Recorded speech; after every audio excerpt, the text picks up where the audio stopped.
Hi, my name is Greg, and I love yoga. It fuels my spiritual, physical, and mental health. And here is my favorite Sangha instructor, Satya. I feel really called to invite people of color to try yoga, even if they felt shut down in other spaces, or if they don't feel like their body is like a quote-unquote yoga body, something that they've seen in media, to really empower ourselves to be free from suffering in our body, free from suffering in the mind.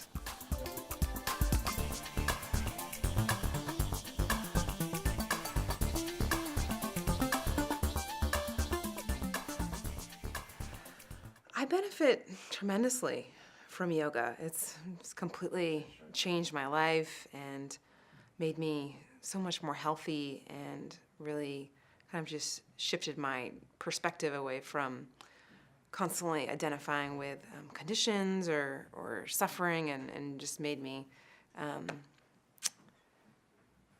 just connect to the bigger picture, connect to all beings, and just really feel my own capacity for infinite awareness and love.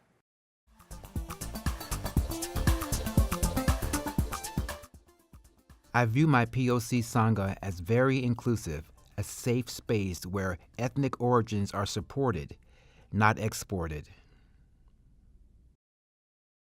The blindfolds on in life and only focused on what society is telling us is important, or maybe what our family is telling us is important.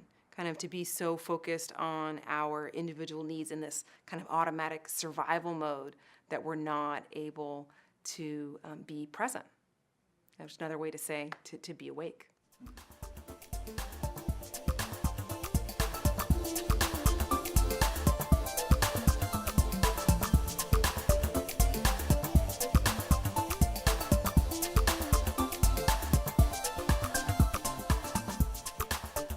I find that people are often threatened by people of color or queer folks, or any folks who are marginalized, kind of organizing together. They see it as somehow an affront to the dominant culture. And I think that just comes from ignorance and a lack of mostly interacting with those kinds of people to understand that we need those safe spaces. And I don't see that happening anytime in our group, and I know that we would work towards resisting that if it came up. I love it that we start each Sangha with a song. And another distribution center or energetic center is the throat chakra. So the more we can cry and scream and laugh and sing, then we're letting out any stuck energy that might be there, as well as any stuck energy throughout the whole body. So there's just so many ways through yoga and other forms of movement that we can move energy.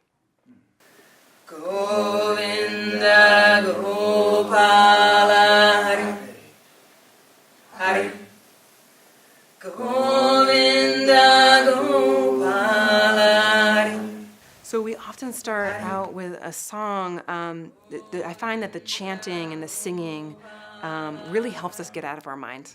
We really get out of our thoughts and whatever happened that day. It also helps that the language of the chanting is usually in Sanskrit, which is the language of yoga.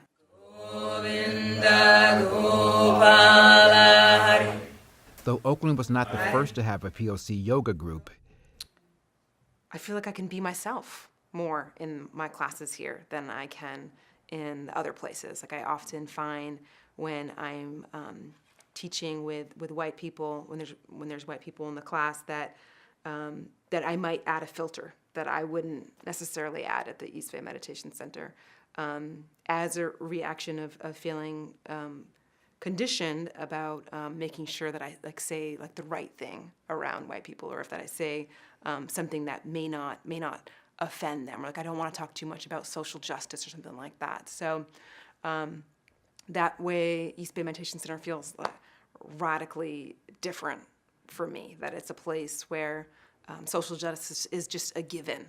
that we are in this fight together, and that I don't have to put up any filters around who I am. And we will not be the last. We are the proudest.